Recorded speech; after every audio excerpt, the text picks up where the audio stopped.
আপনাকে ধরুন এমন বলা হলো যে ইসলামিক শিক্ষা পড়াবেন, মধ্যযুগীয় ভারতবর্ষের ইসলামিক শিক্ষা, এটা কমন জিনিস আমাদের, সেই বিষয়টা স্টার্টিংটা বা পড়াবেন কিভাবে আপনি শিক্ষার্থীদের?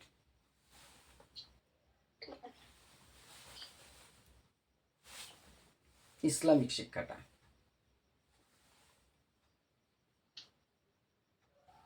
আচ্ছা, প্রথমে তো সবার সাথে আগে স্টুডেন্টদের সাথে কুশল বিনিময় করে নেব। হলো। হ্যাঁ, করার পর তাকে ইসলামিক শিক্ষা করার স্যার আমার না প্রবলেম হচ্ছে, আপনি পরের দিন আমি দেখছি। ওকে, ঠিক আছে ঠিক আছে। আচ্ছা, সায়না মুখার্জি, হ্যাঁ, ইসলামিক শিক্ষাটা একটু স্টার্টিং করুন, কিভাবে করাবেন আপনি, ইন্ট্রোডিউস করবেন ছাত্রদের সাথে এই বিষয়টা কিভাবে? শিক্ষা এভাবে বলা যেতে পারে যে আগের দিন তো আমরা ওই প্রাচীন ভারতের শিক্ষার মধ্যে বৈদিক যুগের শিক্ষা এবং বৌদ্ধ যুগের শিক্ষা ব্যবস্থা সম্বন্ধে পড়েছি। এবার বৌদ্ধ পরবর্তী যুগে যেটা মধ্যযুগ বলা হয় বা যেটাকে ইসলামিক যুগ বলা হয়, সেই যুগের শিক্ষা ব্যবস্থা কেমন ছিল সেই সম্বন্ধে একটু দেখবো, সেখানে কি ধরনের ব্যবস্থা ছিল বা কিভাবে শিক্ষা ব্যবস্থা চলতো। তারপর সেখান থেকে শুরু করলে স্যার আপনি পড়াচ্ছেন, এবার আপনি কিভাবে পড়াবেন, আপনি শুরুটা করুন। আপনি আমাকে আর মাঝখানে টানছেন না, আপনি স্টুডেন্ট, আমি আপনার স্টুডেন্ট, এখন আমরা সবাই মনে করেন আপনার স্টুডেন্ট, আপনি পড়াচ্ছেন, আমরা বাকি 50 জন এখন আপনার স্টুডেন্ট। আচ্ছা, মধ্যযুগ বলতে আপনি ইসলামিক শিক্ষা, মধ্যযুগটা নিয়ে অত চাপ নেবেন না ম্যাডাম, আপনি ইসলামিক শিক্ষা পড়াবেন, ভারতবর্ষে ইসলামিক শিক্ষা। ভুলে যাচ্ছে, একটু ভুলে যাচ্ছে। দেখুন, আমি আপনাদেরকে সবাইকেই বলছি, আপনারা সবাই ভালো পড়ান, কারণ আমি প্রচুর ডেমো আপনাদের ভিডিও পেয়েছি, দেখছিলাম কিছু, আপনাদের বলছি আপনাকে। আচ্ছা আচ্ছা, কিন্তু এইগুলো যেহেতু আমাদের সময় খুব কম, আচ্ছা ঠিক আছে, তাহলে শুভজিৎ, আচ্ছা আচ্ছা ঠিক আছে। হ্যাঁ, কে? শুভজিৎ, হ্যাঁ স্যার, হ্যাঁ, ইসলামিক শিক্ষাটা হ্যাঁ স্যার, শুধু শুরুটা করছি। হ্যাঁ হ্যাঁ, গুড মর্নিং স্টুডেন্টস। আচ্ছা, আগের ক্লাসে তো আমরা শিক্ষার শুরুতেই বা শিক্ষা বিজ্ঞানের শুরুতেই আমরা একটা দর্শন পড়েছিলাম, সেটা হচ্ছে প্রয়োগবাদ দর্শন। প্রয়োগবাদ দর্শনের মূল কথা কি ছিল? জগৎ হচ্ছে পরিবর্তনশীল, সত্য হচ্ছে পরিবর্তনশীল। ঠিক তোমরা দেখো, ব্রাহ্মণ্য শিক্ষা এই যে তার এত বৈভব থাকলো না, কিন্তু তারপর আসলো বৌদ্ধ শিক্ষা। বৌদ্ধ শিক্ষারও এত যে ঐশ্বর্য, গৌতম বুদ্ধের এত যে ঐশ্বর্য, সেটাও কিন্তু ধীরে ধীরে নিভে গেল। ঠিক আছে, এরপর ভারতবর্ষে আসলো ইসলাম যুগ বা মধ্যযুগ, অর্থাৎ ভারতবর্ষের রাজনৈতিক পট পরিবর্তনের সঙ্গে সঙ্গে এলো ইসলামীয় শিক্ষা ব্যবস্থা। কারণ আমরা জানি যে এডুকেশন হচ্ছে এমন একটা হাতিয়ার যার মাধ্যমে কিন্তু এই সমাজকে পরিবর্তন করা যায়। তাই ইসলামীয় শিক্ষা ব্যবস্থা ভারতবর্ষের শিক্ষার ইতিহাসে কিন্তু বিশেষ তাৎপর্যপূর্ণ। তো স্যার, এটুকুই 2 মিনিটের মধ্যে বলে আমি এভাবেই শুরু করবো। ঠিক আছে, মোটামুটি ঠিক আছে, আমি অন্য টপিক পরের জনকে জিজ্ঞাসা করবো। 1 মিনিট। শুভজিৎ যেটা বললো ঠিক আছে, কিন্তু ইসলামিক শিক্ষা পড়ানোর ক্ষেত্রে আমার অন্তত মনে হয়, আমি যদি ডেমনস্ট্রেশনে যাই আপনাদের মতন, আমি একজন ক্যান্ডিডেট, আমাকে বললে স্টার্টিংটা এভাবে, আমি অন্য জিনিস না, যতটা আমার ইসলামিক শিক্ষাটা ভারতবর্ষে কেন আসলো সেই পটভূমিটা, প্রথম যেটা যে গজনির সুলতান মামুদের ভারত আক্রমণের পর থেকে, সালটা মনে থাকলে বলবেন, না থাকলে বলবেন না, ভুল বলবেন না, ভারতবর্ষে মোটামুটি কি হলো, ইসলামিক শাসন শুরু হলো। এবার ইসলামিক শাসকগণ কি দেখলেন, যে মূল জায়গাটা, যে ইসলামিক শাসক, দেখুন বৈশিষ্ট্যটা না হলে আপনি ঢুকতে পারবেন না। ইসলামিক শাসকগণ দেখলেন যে তারা তো দেশের শাসন ক্ষমতা দখল করলো, কিন্তু ভারতবর্ষের বেশিরভাগ মানুষই তো ইসলামিক রীতিনীতির সাথে পরিচিত নয়। তার সাথে পরিচিত ঘটানোর সবচেয়ে বড় উপায় হচ্ছে শিক্ষা। ইসলামিক শিক্ষা যদি দেশে প্রচার এবং প্রসার করা যায়, তাহলে কিন্তু কি হবে, ইসলামের সাথে মানুষের পরিচয় হবে, বিশ্বাসটা বাড়বে এবং শাসন ক্ষমতা স্থায়ী হবে। দেখুন, ইসলামিক শাসকরা কিন্তু ধর্মীয় কারণে যতটা না শিক্ষা প্রসার চেয়েছে, তারা তো এসে রাজনৈতিক কারণে, তারা দখল করতে চেয়েছে শাসন ক্ষমতা। একটা দেশের মানুষ যদি একটা ধর্মের হয়, শাসক যদি বিপরীত ধর্মের হয়, সেই শাসক স্থায়ী হতে পারবে না। যে কোনো ধর্মের হোক সেটা, হিন্দু বা অন্য বৌদ্ধ ধর্মের লোকজন আর ইসলামিক শাসক বা ইসলাম ধর্মের 99% মানুষজন, সেখানে হিন্দু বৌদ্ধ খ্রিস্টান একজন শাসক স্থায়ী হওয়া সম্ভব নয়, এটা বাস্তব। আপনি তো এত কিছু ডিরেক্ট বলতে পারেন না, কিন্তু এই সংক্ষিপ্ত জায়গাটায় ঢোকার চেষ্টা করতে হবে যে ইসলামিক শাসকগণ ভাবলো যে স্থায়ী করতে গেলে কি করতে হবে, শিক্ষার প্রসার এবং ইসলামিক রীতিনীতির সাথে পরিচয় ঘটানো। এই জন্য দেখুন সংজ্ঞায় ঢুকছে এবার, এই জন্য ইসলামিক শাসকগণের প্রত্যক্ষ সহযোগিতায় ইসলাম ধর্মের পবিত্র ধর্মগ্রন্থ কোরআনকে কেন্দ্র করে ভারতবর্ষে এক নতুন প্রাতিষ্ঠানিক শিক্ষা ব্যবস্থা গড়ে ওঠে, যার নাম ইসলামিক শিক্ষা। তাহলে এখানে আমি দুটো বৈশিষ্ট্য পেয়ে গেছি। ইসলাম ধর্ম শিক্ষার প্রধান দুটো বৈশিষ্ট্যই কি? শাসকের পৃষ্ঠপোষকতা, সার্বজনীনতা। শাসকের পৃষ্ঠপোষকতা, কারণ আগের যে দুটো শিক্ষা দেখেছি শাসকের সহযোগিতা ছিল, এতটা ডিরেক্ট কিন্তু ছিল না যেটা ইসলামিক শিক্ষা আমরা দেখেছি। আমরা যদি পড়ি হিস্ট্রিগুলো অনেক বেশি জানবো। যারা ইসলামিক হিস্ট্রি নিয়ে একটু পড়াশোনা করেছেন, আমার অত জ্ঞান নেই, তারা আরও বেশি বলতে পারবেন এই বিষয়ে। আশা করি কিছুটা ক্লিয়ার করতে পারলাম। যদি কারো ডাউট থাকে এই বিষয়ে বলতে পারেন। স্যার, যখন আমরা কমপ্রেস করতে যাচ্ছি না 2 মিনিটে বা 3 মিনিটে, তখন বেশ একটা চাপের সৃষ্টি হচ্ছে 100 আমার মধ্যে, মানে বিশেষত আমার মধ্যে। সবার মধ্যেই হবে তখন এটা। মানে হাত পা অসাড় হয়ে যাচ্ছে, এটা খুব হচ্ছে স্যার। এই জন্যই আমাকে ছোট ছোট জায়গার মধ্যে চেষ্টা করবে 2-1-4টে এমন ওয়ার্ড ঢুকিয়ে দিতে যেটা আমার অনেক কিছু ব্যাখ্যা করে যায়। ঠিক আছে? কে শুরু করেছিল বললেন? ইসলামীয় শিক্ষাটা কে শুরু করেছিল? না, গজনির সুলতান মাহমুদের ভারত আক্রমণের পর থেকে ভারতে মোটামুটি ইসলাম শাসনের পত্তন হয়। তখন থেকেই ইসলামিক শাসকগণ ভাবলেন এই দেশে স্থায়ীভাবে শাসন করতে গেলে কি করতে হবে, ইসলামিক ধর্ম এবং তার রীতিনীতির সাথে পরিচিতি ঘটাতে হবে। তার হাতে আর কি শিক্ষা। ঠিক আছে? ঠিক আছে। আর স্যার, মোহাম্মদ ঘুরির ওই সেনাপতি ছিলেন বখতিয়ার খলজি, তিনি আর কি ধ্বংস করেছিলেন ওই বৌদ্ধ শিক্ষা। সেটা তো নালন্দা ধ্বংস হয়েছিল। হ্যাঁ, তো তো এভাবেও কি বলা শুরু তো করা যাবে? করা যেতে পারে নিশ্চয়ই। আমার কথাগুলো বলতে হবে, কোনো বাধ্যবাধকতা নেই। আমি শুধু একটা আউটলাইন এঁকে দিচ্ছি। শিল্পীর আউটলাইনের সাথে মূল আকার কিন্তু মিল থাকে না। হ্যাঁ, আচ্ছা, শ্রাবণী মণ্ডল। হ্যাঁ স্যার। হ্যাঁ ম্যাডাম, সনদ আইন, চার্টার অ্যাক্ট, এইটা আপনি কি করে পড়ানো শুরু করবেন? চেষ্টা করছি একটু। হ্যাঁ, চেষ্টাই করুন। Good morning students. আগের ক্লাসে আমরা ব্রিটিশ ভারতের শিক্ষা ব্যবস্থা শুরু করেছিলাম। তো ভারতে যখন ব্রিটিশরা রাজত্ব করছিল তখন দেখা গেল যে ভারতের শিক্ষা মানে ভারতের ব্রিটিশ শাসিত শিক্ষা ব্যবস্থাটাকে আরো উন্নত করতে গেলে বিভিন্ন ধরনের সনদের প্রয়োজন, বা সনদ বলতে গেলে বিভিন্ন ধরনের টাকা পয়সার প্রয়োজন, কারণ টাকা পয়সা ছাড়া আমাদের শিক্ষা ব্যবস্থা এগিয়ে চলতে পারে না। তো সেক্ষেত্রে 1813 খ্রিস্টাব্দে একটি অ্যাক্ট ঘোষণা করা হলো, যার নাম হচ্ছে চার্টার অ্যাক্ট বা সনদ আইন। তো আমরা চার্টার অ্যাক্ট নিয়ে আজকে আলোচনা করব। কত সাল বললেন ম্যাডাম? 1813। আচ্ছা, ঠিক আছে, তাহলে আমি ভুল শুনেছি। হ্যাঁ, বলুন। 1813 আমরা চার্টার অ্যাক্ট যেহেতু আমরা পড়ছি, তো 1813 খ্রিস্টাব্দে চার্টার অ্যাক্টে দুটি ধারা আমরা দেখব। কি কি ধারা? 43 নম্বর ধারা এবং 13 নম্বর ধারা। 43 নম্বর ধারাতে আমরা কি জানবো? 43 নম্বর ধারাতে আমরা জানবো যে ভারতের শিক্ষা ব্যবস্থার জন্য সরকারের তরফ থেকে 1 লক্ষ টাকা ব্রিটিশরা মানে দান করবে, ব্রিটিশ ইস্ট ইন্ডিয়া কোম্পানি। 1 লক্ষ টাকা মানে সেই সময়ের প্রচুর টাকা। তোমরা কি ভাবছো 1 লক্ষ টাকা কম? না, 1 লক্ষ টাকা প্রচুর। সেই 1 লক্ষ টাকা শিক্ষাক্ষেত্রে, ভারতের শিক্ষাক্ষেত্রে উন্নয়নের জন্য ব্যবহার করা হবে। এবং 13 নম্বর ধারায় কি বলা হয়েছিল না, বাইরের যে খ্রিস্টান সম্প্রদায় বা যে কোনো সম্প্রদায়ের মানুষ ধর্ম প্রচারের জন্য ভারতবর্ষে আগমন করতে পারবে। তো এইভাবেই চলছিল চার্টার অ্যাক্ট। এবং এই চার্টার অ্যাক্টের পর কি দেখা গেল না, আমাদের একটি কমিটি গঠন করা হলো, যার নাম কি জিসিপিআই। জিসিপিআই ফুল ফর্ম কি? General committee of public instruction. তারপর কি হলো স্যার, এরকম ভাবে কন্টিনিউ হবে। বা আপনার ঠিক আছে, আপনার বাড়ি কোথায় ম্যাডাম? আমার বাড়ি ঘাটাল, পশ্চিম মেদিনীপুর। আচ্ছা, প্রচলিত কি ওখানে না আপনার ওখানে প্রচলিত? আমরা যেমন 43 বলি সাধারণ বাংলায়, আপনি বল। আমাদের 43 43, তাই তো আমার মনে হলো তাই। যেমন ওই আমি যেখানে ছিলাম ওখানে আমরা বলি 55, শুভজিৎ আমার ছাত্র আছে ওরা বলে 55। এবার আমি খুব বকে বকে অনেক ছেলে মেয়েকে শুধরেছিলাম যারা আমার স্টুডেন্ট ছিল, এই ঠিক আছে তোরা বাড়িতে বলবি।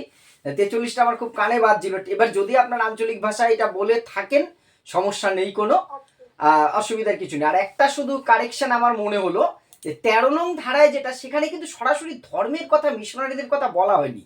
বলেছে ভারতীয়দের শিক্ষা বা অন্য কোনো উন্নতির জন্য যে কেউ ভারতবর্ষে আসতে পারবে এবং তারা কার্যক্রম চালাতে পারবে। মানে ডাইরেক্ট মিশনারিদের কথা বলা হয়নি, কিন্তু ধর্মের কথা বলা হয়নি, কিন্তু এইভাবে নাক না দেখি ঘুরিয়ে দেখানো হয়েছে। ক্লিয়ার? হ্যাঁ মানে এমনি স্পষ্ট কথা, মানে স্পষ্ট মানে বলতে পারছি না, মানে বলাটা ঠিক আছে তো স্যার? এমনি ঠিক আছে, আপনার উপস্থাপন যথেষ্ট ভালো। আমরা সনদ আইন যখনই পড়াবো, আপনি খুব ভালো জায়গাটায় নিয়ে গেলেন। সনদ আইনটা নিয়ে আমরা 500 পাশ্চাত্যের দ্বন্দ্বে থামিয়ে দেবো, যেটা আপনি ঠিক গিয়েছেন। মানে জিসিপিআই পরে গিয়ে আমরা হ্যাঁ, ওইখানে শুধু এইটুকু উল্লেখ করবেন, জিসিপিআই 10 জন সদস্যের মধ্যে যদি আপনাকে সময় দেয় যে একটা কিছু লোক চাইলো ভারতের শিক্ষার যেটা প্রচলিত আছে সেটার উন্নতি করতে, আর এর মধ্যে 5 জন ছিল, তার আপনার ওখানে অত কিছু বলার দরকার নেই। এই দলের নেতাকে সেই দলের নেতাকে ধরার দরকার নেই। আরেক দল 5 জন চাইলো যা ইংরেজি শিক্ষার প্রসার করতে, স্বাভাবিক দ্বন্দ্ব শুরু হলো। এই দ্বন্দ্বের 500 দ্বন্দ্ব নেক্সট ক্লাস আমি এটা পড়াবো। অর্থাৎ যেহেতু রেস্টার নেওয়ার আমার জায়গা আছে এই টপিকটাই। আর সনদ আইনের ছোটখাটো ভুলটা ধরে ফেলার চান্স কেন, এডুকেশনের এক্সপার্ট কেন, যদি কোনো একজন হিস্ট্রির টিচার থাকেন তিনিও কিন্তু ধরে ফেলবেন, বা এডুকেশন বিএড করা যে কেউ কিন্তু সনদ আইনটা খুব কমন একটা টপিকের মধ্যে পড়ছে। এই জন্য ছোটোখাটো ভুলগুলো ধরে ফেলার সমস্যা আছে, কিন্তু পড়ানোর জন্য এটাও একটা খুব ভালো টপিক কিন্তু সনদ আইনটা, চার্টার একটা যেটা। আচ্ছা, বাবা বর্ণা ঘোষ এখন জয়েন্ট হচ্ছে। সুধৃতি বিশ্বাস, আচ্ছা আপনি বলুন উডের ডেসপাসটা যদি আপনাকে পড়াতে বলে, উডের ডেসপাসটা কি, এটা আপনি কি করে বোঝাবেন? আচ্ছা বলছি। গুড মর্নিং সবাইকে, সবাই ভালো আছো নিশ্চয়ই? হ্যাঁ আমিও ভালো আছি। আচ্ছা তোমাদের আগের দিনকে আমি সনদ আইনটা পড়িয়েছি, সরি মেকলে মিনিটটা পড়িয়েছিলাম।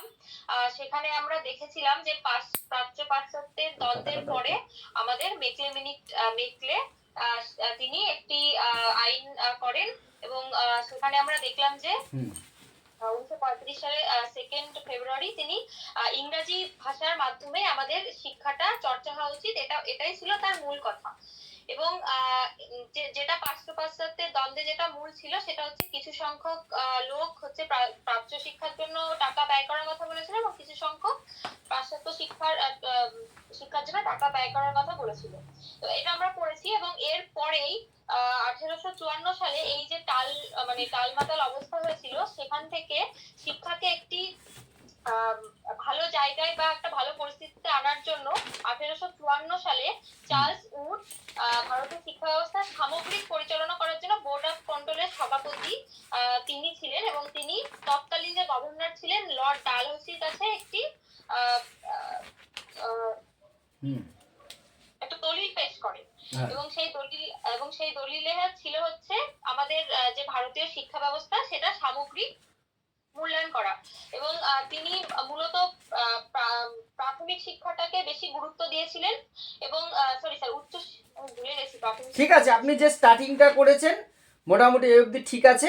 সালটা বলবেন, চেষ্টা করবেন উডের ডেসপ্যাচ যদি পড়াতে বলে বা পড়াতে হয় সালটা একটু, যে 1854 19 জুলাই যেটা সাবমিট করেছিল এটা উল্লেখ করার চেষ্টা করবেন। আচ্ছা এখানে আপনাকে স্বাভাবিকভাবে প্রশ্ন করতেই পারে, আচ্ছা উডের ডেসপ্যাচকে কিসের সাথে তুলনা করা হয়েছে? স্যার এটা তুলনা করা হয়েছিল ম্যাগনা কার্টার সাথে। ম্যাগনা কার্টা হচ্ছে ইংল্যান্ডবাসীদের একটি অধিকারের দলিল। তাহলে আপনি মনে করেন এটা ঠিক তুলনা করার যোগ্য?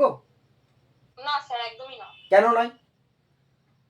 স্যার এখানে তো ওখানে ম্যাগনা কার্টা যেটা হচ্ছে ইংল্যান্ডবাসীদের অধিকারের আইনের দলিল হিসেবে আমরা জানি, কিন্তু আমাদের ভারতবাসীদের জন্য উডের ডেসপ্যাচ একেবারেই একটা মানে অধিকারের আইন হিসেবে ছিল না, এটা সম্পূর্ণ উল্টো ছিল, যেটার মূল্যায়নটা আমাদের ঐতিহাসিক জেমস একেবারে ভুল করেছিল, যেটা করা মানে উচিত হয়। এটা উপনিবেশিক ছিল বিষয়টা, ঠিক একদম ভালো বলেছেন। ঠিক আছে নেক্সট আসছি আমি, কোথায় পিপল সুধৃতির পর 1 মিনিট। আচ্ছা, সুজাতা মল্লিক, এই হ্যাঁ স্যার। সোলাঙ্কি মল্লিক মানে মাঝখান থেকে বাদ চলে গেছে, মাঝখানে লেফট হয়ে গেছে। আচ্ছা পরে আসছি। সুজাতা মল্লিক, আচ্ছা স্যার প্রাচ্য পাশ্চাত্যের দ্বন্দ্ব বিষয়টা শুনেছেন, হ্যাঁ জানেন? স্যার। আচ্ছা এটা আপনি ছাত্রদের কিভাবে বোঝাবেন ম্যাডাম দেখি, আপনি একটু ডেমনস্ট্রেশন দিন তো প্রাচ্য পাশ্চাত্যের দ্বন্দ্বটা। আচ্ছা দেখো, তোমরা ক্লাসে সবাই কি হয়, যখন তোমরা দুজন বাচ্চার মধ্যে যখন ঝামেলা হয় তখন তোমরা কি করো? স্যারেদের কাছে গিয়ে বলো। বা ধরো ভাই বোনের মধ্যে ঝামেলা হচ্ছে, তাহলে তোমরা কি করো? মায়ের কাছে বা বাবার কাছে গিয়ে বলো, তাই তো? তখন কি করে মা বা শিক্ষক যিনিই থাকুক না কেন এই ব্যাপারটা নিষ্পত্তি করার চেষ্টা করেন। ঠিক সেই রকমই যখন কি হলো যে 4/1/1813-তে শিক্ষা খাতে 43 নম্বর ধারায় যখন বলা হলো শিক্ষা খাতে 1 লক্ষ টাকা ব্যয় হবে। তো ঠিক আছে, 1 লক্ষ টাকা ব্যয় হবে, কিন্তু সেটা প্রাচ্য শিক্ষার জন্য ব্যয় হবে না পাশ্চাত্য শিক্ষার জন্য, এই বিষয়টা নিয়ে কিন্তু ভারী দ্বন্দ্ব সৃষ্টি হলো। তখন কি হলো, তখন এই 10 জন যে সদস্য ছিলেন জিসিপিআই, তারা কি করলেন, তারা ভাগ হয়ে গেলেন। একটা দল বললেন 5 জন 5 জন করে ভাগ হয়ে গেলেন। একটা দল বললেন কি না আমরা প্রাচ্য শিক্ষা চাই, আর একটা দল বললেন কি না আমরা পাশ্চাত্য শিক্ষা চাই। তাহলে এবার কি হবে, এই দ্বন্দ্বের তো নিষ্পত্তি করতে হবে। এই দ্বন্দ্বের নিষ্পত্তি করার জন্য তারা গেলেন লর্ড বেন্টিং এর কাছে। এবার বেন্টিং বললেন যে ঠিক আছে, মেকলে আছে, মেকলে সাহেবকে দিলে এই দ্বন্দ্বের নিষ্পত্তি করার জন্য। এবার মেকলে তিনি কি করলেন, তিনি একটি দলিল পেশ করলেন, ঠিক আছে? সেটাকে আমরা মেকলে মিনিট বলছি, ঠিক আছে? এই মেকলে মিনিট দিয়ে তিনি প্রাচ্য পাশ্চাত্যের দ্বন্দ্বের নিরসন করার চেষ্টা করলেন। কিন্তু দেখা গেল কি, তিনি প্রাচ্যের বদলে পাশ্চাত্যের দিকে ভারী হলেন। এবং তিনি যেগুলো যেগুলো পাশ্চাত্য মানে ওয়েস্টার্ন কালচার আমাদের, সেই ওয়েস্টার্ন কালচার অর্থাৎ ইংরেজি শিক্ষা হবে, ইংরেজি বিষয়ের যে মাতৃভাষা, সেই মাতৃভাষাতে বেশি শিক্ষা দেওয়া যাবে না, মানে মাতৃভাষাকে গুরুত্ব দিলেন না। তাছাড়া তিনি কি করলেন, দেশীয় যে শিক্ষা প্রতিষ্ঠানগুলো, সেই দেশীয় শিক্ষা প্রতিষ্ঠানগুলোকেও কিন্তু তিনি অ্যাবলিশ করে দেওয়ার চেষ্টা করলেন। এটাই প্রাচ্য কালচার। ঠিক, বেশ বেশ ভালো বলেছেন, আপনার বচনভঙ্গি খুব ভালো। তবে চেষ্টা করবেন, হ্যাঁ, তবে ভুল তথ্য না দেওয়ার থেকে এইরকম পড়ানো বেশি ভালো। কিন্তু যদি খেয়াল থাকে তাহলে প্রাচ্যের নেতা, পাশ্চাত্যের নেতা, এদের নাম যদি বলতে পারেন বলবেন, না হলে অন্যথায় প্রথমেই আপনাকে বললাম যে আপনার পড়ানোর স্টাইলটা বেশ ভালো, মানে যারাই থাকবেন বা ছাত্র শিক্ষার্থীদের ভালো লাগবে, বলা বাচনভঙ্গিটা ভালো, অনেকেই খুব ভালো পড়িয়েছেন। আচ্ছা নেক্সট, তনুশ্রী অধিকারী,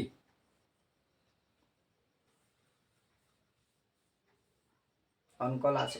হ্যালো স্যার, আমি না আজকে জয়েন করেছি, একটু টাইম নিয়ে আমি বলবো আপনাকে নেক্সট। ঠিক, আচ্ছা আপনি একটা যেহেতু নতুন এসেছেন, একটা কথা বলে রাখি, আপনার পছন্দ অনুযায়ী কোনো একটা ডেমনস্ট্রেশন, একটা ভিডিও করে, যদি বাড়িতে বোর্ড না থাকে একটা ক্যালেন্ডার উল্টো করে ঝুলিয়ে নেবেন, ক্যালেন্ডারের পেছনটাই বোর্ড হয়ে যাবে, একটা ডেমো পাঠাবেন, আমি একটু দেখব, ঠিক আছে? আচ্ছা, কই গেল, কোথায় গেল, ইনি বারবার লেট হয়ে যাচ্ছে, এনার মনে হয় নেটওয়ার্ক প্রবলেম হচ্ছে। সোলাঙ্কি মল্লিক, ওনাকে তখনও জিজ্ঞাসা করতে গেলাম, লেফট হয়ে গেলেন।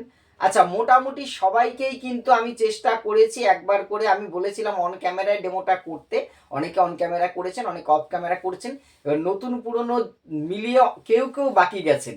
যদি আপনাদের মধ্যে কেউ বাকি থেকে থাকেন, সেটা আমি নেক্সট ক্লাসে তাদেরটা লাইভ ডেমনস্ট্রেশন নেব, এই যেভাবে আজকে নেওয়া হলো। তারপরেও আমি একবার একটুখানি জাজ করছি, এ দিয়ে যদি কেউ বাকি থেকে থাকেন, আগের দিন দিতে পারেননি আপনাদের দিনে, তাহলে তারা আজকে আমাকে মানে ডেমোটা অ্যাপ্লাই করতে পারেন, আমি নেক্সট তারপরে আমি কোশ্চেনিংয়ে আসবো। এবার আমি কোশ্চেনিংয়ে আসার আগে আপনাদের আমি একটু সময় দিচ্ছি, আপনাদের শেষে যে দেখা যায় তাড়াহুড়ো করে অনেক প্রশ্নের উত্তর হয়তো আমি দিতে পারি না, সময়টার ব্যাপার থাকে। যদি আপনাদের কারোর কোনো বিশেষ প্রশ্ন থাকে, রিলিভেন্ট কোশ্চেন, সেগুলো আপনারা করতে পারেন, তবে একে একে। হ্যাঁ স্যার, আমার আছে, আমি এতদিন ডেমো দিইনি, মানে আমি 8 নভেম্বর জয়েন হয়েছি, তো আচ্ছা আমি আপনাকে একটা ভিডিও করে পাঠাবো এবং নেক্সট ক্লাসে আমি একটা ডেমো দেওয়ার চেষ্টা করব। আচ্ছা। আহ, আমি আমার তার আগে বলে নি স্যার, ম্যাডাম হ্যাঁ, আমি আজ নতুন জয়েন করেছি, দাঁড়ান একটা কমেন্ট একটু দেখছিলাম, 1 মিনিট, হ্যাঁ কমেন্টটা আমি পড়তে পারলাম না, হারিয়ে গেল কোথায়, শিখালেন আপনারা আবার ভুলে গেছি, যাই হোক।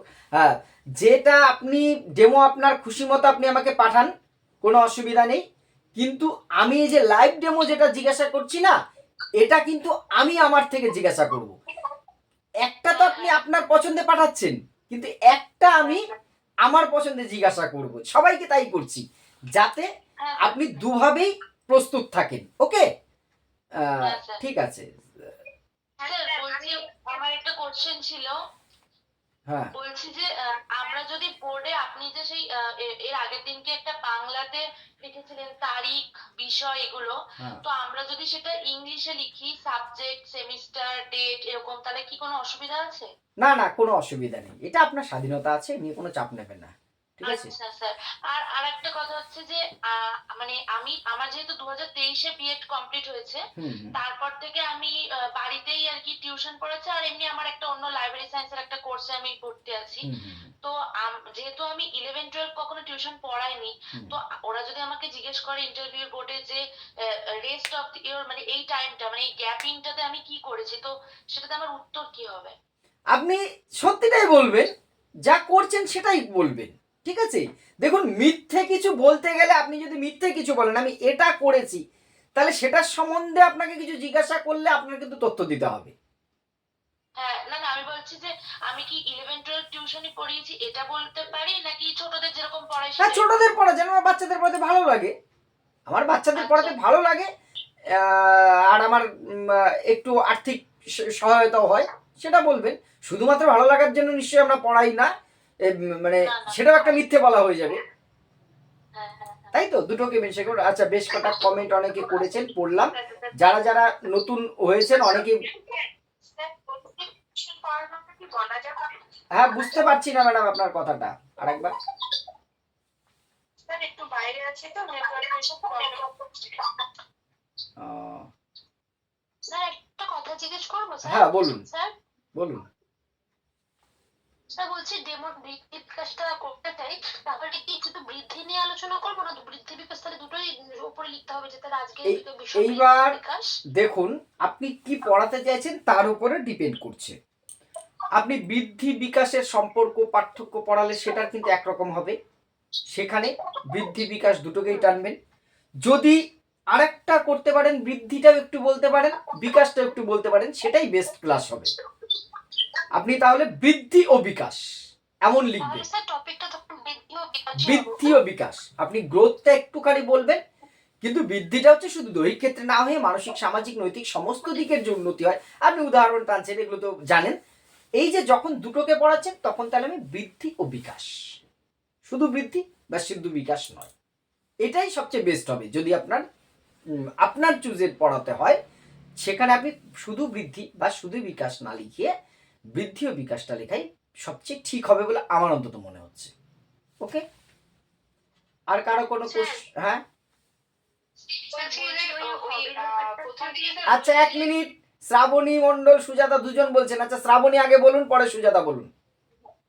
হ্যাঁ স্যার, বলছি ওই হবির ব্যাপারটা যদি বলেন ওনারা, তো সেক্ষেত্রে আমার সেরকম মানে লোকে মানে শুনলে হয়তো হাসবে, আমার সেরকম মানে পার্টিকুলার এরকম কোনো হবি নেই, মানে আমার সব করতেই ভালো লাগে একটু একটু।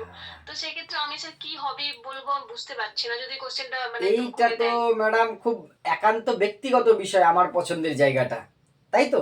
আপনার পছন্দ তো আপনি আমার উপরে চাপাতে পারেন না, আমার পছন্দটা আপনার।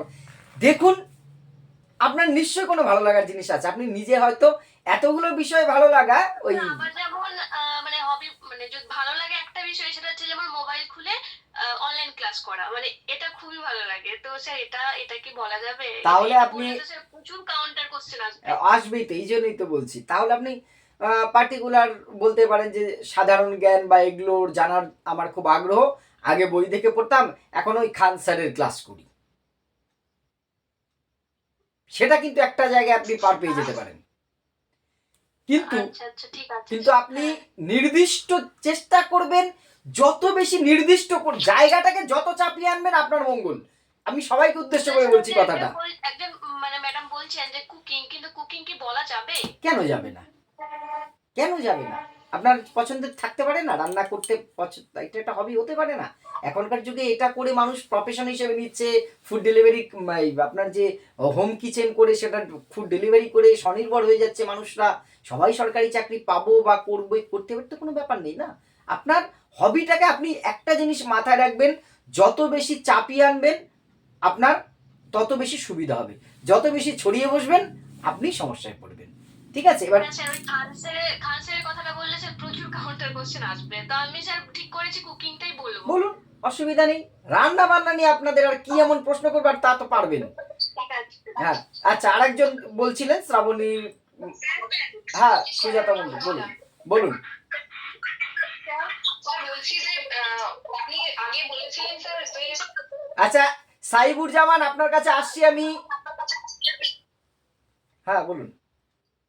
স্যার বলছি আপনি বলে দিয়েছিলেন প্রথমের দিকে যে ওই কমিশন থেকে আবার আপনার ইভ্যালুয়েশন থেকে আর সাইকোলজি থেকে আর কি কোয়েশ্চেন আর কি হতে পারে, ওইগুলো ইম্পর্টেন্ট টপিক। তারপরে স্যার আমি ওই ক্লাসগুলো রেকর্ডিং থেকে দেখছিলাম, তারপরে রেকর্ডিংটা আসেনি, আমি বুঝতে পারিনি তারপরে আর কোনগুলো স্যার ইম্পর্টেন্ট বেশি, কোনগুলো থেকে দেখো। দেখুন, আচ্ছা, অফ করুন মাইকটা, নাহলে খুবই হচ্ছে। ইম্পর্টেন্ট তো সবই, কিন্তু বিগত বছরের কোশ্চেনিং থেকে যেটা বোঝা গেছে, মেইন হচ্ছে সাইকোলজি, ইভ্যালুয়েশন, কমিশন। কমিশনের গায়ে দুটো ডবল স্টার লাগিয়ে রাখুন, কমিশনগুলো স্বাধীন ভারতে। এবং আপনার যে হিস্ট্রি, এডুকেশনাল হিস্ট্রি, একদম অ্যানসিয়েন্ট পিরিয়ড থেকে আপনার যে অবধি সার্জেন্ট রিপোর্ট পর্যন্ত। আর বেসিক কনসেপ্ট এডুকেশনের যে বেসিক কনসেপ্ট যেটা হয়, ঠিক আছে, বেসিক কনসেপ্ট বলতে শিখন কি, মিনিং, তার উপাদানগুলো, যে উপাদানগুলো বলতে আপনি সাইকোলজিতে ঢুকে যাচ্ছেন, ম্যাচুরেশন, মোটিভেশন, ঠিক আছে, অ্যাটেনশন, এই টপিকগুলো থেকে মেইনলি বেশি প্রশ্ন হয়। আপনাকে কিন্তু খুব একটা বেশি এর বাইরে স্ট্যাটিস্টিক্স থেকে প্রশ্ন খুব বেশি হয় বলে শুনিনি আমি, মানে ঠিক আছে। আচ্ছা, এবার সাইবুর জামান আপনি কিছু বলছিলেন, কারোর একটা মাইক অন আছে, অফ করুন। মাইক অন আছে। আমি স্যার আমার একটা কোয়েশ্চেন ছিল।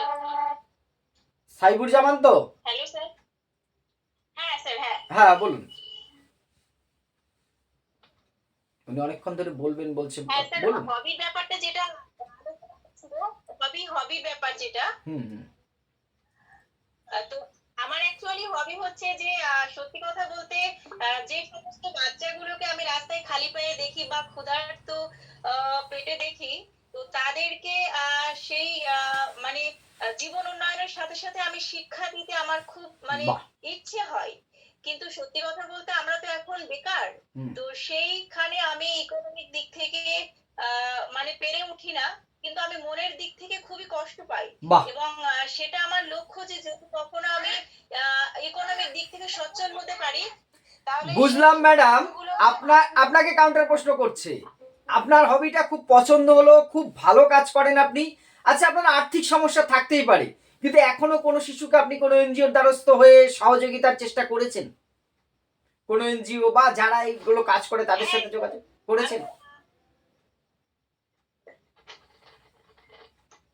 আমি চেষ্টা করেছি যে আমার বাচ্চাকে আমি হচ্ছে যেখানে মানে আশ্রম টাইপের যে শিক্ষাগুলো দেওয়া হয়, সেখানে কোনো তো পয়সা দেওয়া হয় না, মানে ব্যক্তিগতভাবে সেখানে কোনো প্রতিষ্ঠান থেকে পয়সা অনুদান করা হয়, সে তার মাধ্যমে শিক্ষা দেওয়া হয়। তো আমি সেই সমস্ত বাচ্চা কয়েকটা পেয়েছি এবং সেখানে তাদেরকে আমি পড়াশোনার জন্য তাদেরকে মোটিভ করে ওখানে পাঠানোর ব্যবস্থা করেছি। বাহ, ঠিক আছে, আপনার খারাপ না, ঠিকই আছে, হিসেব ঠিকই আছে। আচ্ছা, আর কারো কোনো এই হবিটা বলতেই পারেন, খুব ভালো, ইউনিক, অনেকের থেকে ডিফারেন্ট, প্রকৃতি।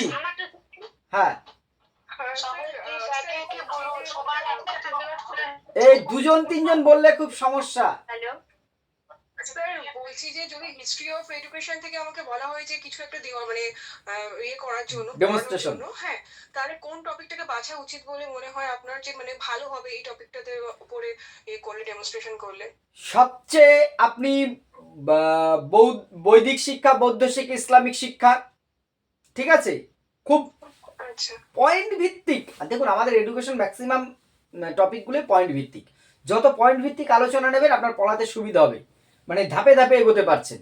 এর মধ্যে করতে পারেন নালন্দা বিশ্ববিদ্যালয়ে পড়াতে পারেন, সনদ আইন পড়াতে পারেন, যে কোনো একটি কমিশন পড়াতে পারেন, স্যাডলার কমিশন, হান্টার কমিশন, অথবা সার্জেন্ট রিপোর্ট, অথবা আপনি আরও একটি টপিক আছে যেটা বুনিয়াদী শিক্ষা।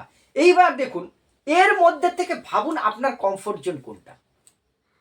আমার যেটা কমফোর্ট জোন আপনার নাও হতে পারে, কিন্তু বোঝাতে পারলাম ম্যাডাম? ঠিক আছে।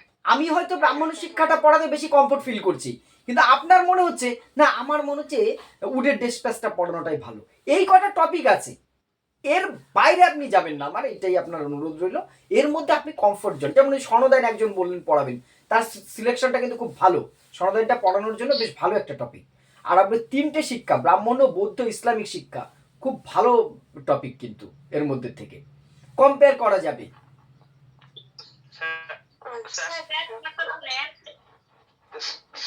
হ্যাঁ হরি, হ্যাঁ বলুন। স্ট্যাটিস্টিক্স বিষয়টা পড়ালে কি স্যার ওদের পছন্দের মতো হবে? না, হবে না। বেশিরভাগ মানুষের পক্ষে, দেবিকা সরকার দুজন আছে, আমি আসবো আপনাদের কাছে ম্যাডাম, জিনিয়া দেবিকা সরকার দুজনে আসছি, বেশিরভাগ ক্ষেত্রে স্ট্যাটিস্টিক্সটা 3 মিনিট আপনার পক্ষে বোঝানো কিন্তু খুব টাফ ম্যান স্যার। আপনারা ভেবে দেখবেন একবার, আপনি তো ছাত্র পড়ান যা মনে হলো, 3 মিনিটে স্ট্যাটিস্টিক বোঝানো খুব টাফ। যদি বলে কি পড়াবেন আমি সেটা আপনাদের বলছি, যদি আপনাদের বলে স্ট্যাটিস্টিক্স মিন মিডিয়ান করাতে, আপনাকে ধরে নিতে হবে 3-4 মিনিটে, কি করবেন? আমি বলছি শর্ট টাইপের যে মিন মিডিয়ান শিখানো হয়েছে আপনাদের, আপনারা শিখাচ্ছে, আমি শিখিয়েছি বলছি, আপনারা যে শিখেছেন, কি ব্যাপার মৌমিতা কোলে জয়েন হতে কেন পারছেন না? আপনাকে তো লিংক দেওয়া হয়েছে, লিংকে আচ্ছা ঝটপট বলুন। হবি একটু আউট অফ বক্স, হ্যাঁ। বলুন। আমি অ্যাস্ট্রোলজি প্র্যাকটিস করি, তো এটা কি হবিতে বলা যাবে? অ্যাস্ট্রোলজি? আমার হবি, হ্যাঁ, সেই জন্য আমি জিজ্ঞেস করছি আপনার, এটা কি আচ্ছা, বলা যাবে? প্রথমে বলি আপনি একটু আমার কপাল দেখে ভাগ্য টাগ্য বলে দিন তো। না স্যার, বেসিকলি আমি পারি না, বাট আমার জন্য, ওর জন্য আমার চাই হচ্ছে ডিওবি টাইম, আর মানে ডিওবি আর টাইম চাই, আর অ্যাড্রেস চাই, মানে জন্মস্থানটা চাই। আচ্ছা এগুলো লাগবে। আচ্ছা আমার একটু ভাগ্য টাগ্য দেখে বলে দিয়ে, নিয়ে জীবনে ভাগ্য ফিরবে না এই অভাগাবে থাকতে হবে? ভালো একজন মানুষ পেয়েছি তো। যাই হোক, প্রথমেই বলি ম্যাডাম, আপনার তো শখের জিনিস বলতেই পারেন, তবে কি একটা জিনিস দেখুন, অ্যাস্ট্রোলজিটা তো অনেক সময় বিশ্বাস অবিশ্বাসের জায়গা। তো আপনার মানে প্যাশন, আপনার ইচ্ছা, আপনার মানে শিক্ষা কোনোটা নিয়েই কিন্তু আমার কোনো সন্দেহ, জিজ্ঞাসা, সংশয় কিছু নেই। শ্রদ্ধা সম্পন্ন রেখেও বলছি, বিষয়টাতে বিশ্বাস অবিশ্বাসের, 1% লোক বিশ্বাস করে, 1% লোক বিশ্বাস করে না। আমি যখন শিক্ষক বা শিক্ষিকা হবার জন্য যাচ্ছি, দুটো কিন্তু কনফ্লিক্টেড বিষয় হয়ে যাচ্ছে। এখানে আপনাকে ঘিরে ধরতে পারে, আপনি শিক্ষক হবেন বা শিক্ষিকা হবেন, আপনি ছেলে মেয়েদের তাহলে কি শেখাবেন? যে অ্যাস্ট্রোলজি মানে যে একটা সায়েন্স, এটা তো আমি বুঝবো না। আমি বুঝবো অ্যাস্ট্রোলজি মানে ওই রাস্তার ধারে বসে থাকে সাধু বাবা, ভোলে বাবা, ওরে বাবা, তাবিজ বাজে, মাদুলি বাজে তারা। বিষয়টা তো আপনি যে অ্যাঙ্গেল থেকে প্রেজেন্ট করতে চাইছেন, আমি সে অ্যাঙ্গেল থেকে অ্যাকসেপ্ট নাই করতে পারি আপনাকে। আমার ব্যক্তিগত মত হবে এইটাকে একটু হাইড করে রাখাই বিষয়টাকে। আচ্ছা, আমি সেই জন্যই আপনাকে জিজ্ঞেস করছি যে এটা এক্সাক্ট, মানে অনেকে এটাতে বিশ্বাস করে না, সেই জন্যই বলছি। অনেকে করে, কিন্তু যেহেতু কন্ট্রিবিউশন মানে কনফ্লিক্টের ব্যাপার চলে না না না, আপনি এটাকে অ্যাভয়েড করুন ম্যাডাম। আপনি অন্য অন্য সেকেন্ড অপশন কিছু একটা, আপনার নিশ্চয়ই একটা দ্বিতীয় পছন্দ আছে, তাকেই এখানে ফার্স্ট। হ্যাঁ অবশ্যই আছে, যেমন আমার বাড়িতে রান্না করাটা আমার না, ভীষণ তা ভালো তো। এটাও একটা বিশাল বড় জায়গা। এটা ভালো, ঠিক ঠিক আছে। আচ্ছা জিনিয়া বর্মন কিছু বলতে চাইছেন, তারপর আরোহীকে নেব। হ্যাঁ, কোশ্চেনটা হলো যে ধরুন একটা আমি টপিক চুজ করলাম, ডেমনস্ট্রেশন আমাকে দিতে বলা হলো, তো আমি সেই টপিক ইন শর্টে আমি করে দিলাম, যেমন দেখিয়ে দিলাম। তারপর কি আমি ওয়েট করব আমাকে থামানোর জন্য, না আমি শুধুমাত্র টপিকটা কমপ্লিট করে দিয়ে আমি স্টপ করে দেবো, প্রথমেই বলি মানে থামিয়ে দেবো? আপনাকে ওয়েট করার জন্য ওয়েট করতে হবে না, আপনাকে তার আগেই থামিয়ে দেবে, এটা নিশ্চিত থাকুন। অত সময় নেই, এত অল্প সময়ের মধ্যে এতগুলো শিক্ষক শিক্ষিকার ইন্টারভিউ নেওয়া। আপনাকে কতটা সময় দেবে ওই মানে বোর্ড ধরে আপনি আদৌ লেখাটাও কমপ্লিট করার টাইম পাবেন কিনা, ডেট সাবজেক্ট সেটা নিয়েই সংশয় হচ্ছে, তা ব্যক্তিগতভাবে আমার মনে হচ্ছে। মানে এরা ফলে আপনাকে না থামানো পর্যন্ত আপনি কন্টিনিউ করবেন। জিনিয়া বলুন, আপনার প্রশ্নটা শুনি। আর একটা প্রশ্ন আছে আরোহী নিয়ে, আমি কিছু প্রশ্ন আপনাদেরকে করব। জিনিয়া বলুন। হ্যাঁ শুনতে পাচ্ছেন স্যার? হ্যাঁ শুনতে পাচ্ছি, বলুন। স্যার বলছিলাম যে আগের আমাদের সিলেবাসে দেখছিলাম 11-এ ওই বৈদিক আলাদা আছে, সরি বৈদিক বলে আলাদা কিছু নেই, ব্রাহ্মণ্য শিক্ষাটাই স্যার বৈদিক শিক্ষা। কিন্তু পরবর্তীকালে যে নতুন সিলেবাস হয়েছে ওখানে বৈদিক আলাদা শিক্ষা, ব্রাহ্মণ্য আবার আলাদা শিক্ষা আছে। আপনার ডেমো ক্লাসে আমি একটা দেখেছিলাম যেখানে বলেছিলেন বৈদিক বা ব্রাহ্মণ্য ওই একই। তো এবার পড়াতে গিয়ে স্যার না ওই একটু কনফিউশন হচ্ছে, তাহলে হেডিং বৈদিক হবে না ব্রাহ্মণ হবে, কারণ লেখা দেখলাম স্যার বইয়ে আছে বৈদিকটারই একটা প্রসারিত রূপ কিন্তু ব্রাহ্মণ্য, সেখানে আমি শুধু ব্রাহ্মণ্যটা হেডিং দিয়ে কি করতে পারি? না, আপনি হেডিংটা অবশ্যই বৈদিকই রাখবেন। আপনি বৈদিক রাখার পরে ডেফিনেশনে 3টে জিনিসকে ক্লিয়ার করবেন। বৈদিক শিক্ষা বেদকে, আমি সবাইকে বলছি কিন্তু এটা কোশ্চেনও করতে পারে আপনাদেরকে, বেদকে কেন্দ্র করে প্রাচীন ভারতে যে প্রাতিষ্ঠানিক শিক্ষা গড়ে উঠেছিল তাকেই বলা হয় বৈদিক শিক্ষা। যেহেতু ব্রাহ্মণরাই, দেখুন এইখানে আপনি এইভাবে মানে বিষয়টা এক্সপ্লেন করুন যে ব্রাহ্মণরা পরিচালনা করতো, শুধু তা নয়, যারা এই শিক্ষাটা পরিচালনা করতো তাদেরই তখন ব্রাহ্মণ বলা হতো, সেই জন্যই শিক্ষার অপর নাম ব্রাহ্মণ্য শিক্ষা। আবার এই শিক্ষা গুরুর গৃহে বা গুরুর কুলে শিক্ষা নিতে হতো বলে এই শিক্ষার অপর নাম গুরুকুল শিক্ষা। আপনি খুব সংক্ষেপে 3টে ডেফিনেশন ক্লিয়ার করে এবার আসুন, অর্থাৎ আপনি এক ঢিলে 3টে বাকি মারছেন, আপনি বুঝিয়েও দিচ্ছেন, আপনি জানেন, সময়ের অভাবে সংক্ষেপিত করেছেন। আপনি বৈদিক শিক্ষাকেও, বৈদিক শিক্ষা ব্রাহ্মণ্য শিক্ষা কি একই, না বৈদিক শিক্ষা থেকে ব্রাহ্মণ্য শিক্ষা এসেছে? এইটা খুব সূক্ষ্ম শ্রেণী বিভাগ, আমার একটা 11-12 এর ক্লাসে অত ডিটেলস না গেলেও হবে কিন্তু, ঠিক আছে? আচ্ছা আরোহী বলুন। বৈশিষ্ট্যগুলো বৈদিক বৈশিষ্ট্য বলবো না ব্রাহ্মণের বৈশিষ্ট্যগুলো বলবো? যদি বৈশিষ্ট্য আলোচনা শুরু করি বৈদিক বৈশিষ্ট্যগুলোই বলে যাবেন। একই আছে, একই তো আছে, অসুবিধার কিছু নেই, একই আছে, আপনি কমন রাখুন। হ্যাঁ আরোহী খাতুন বলুন।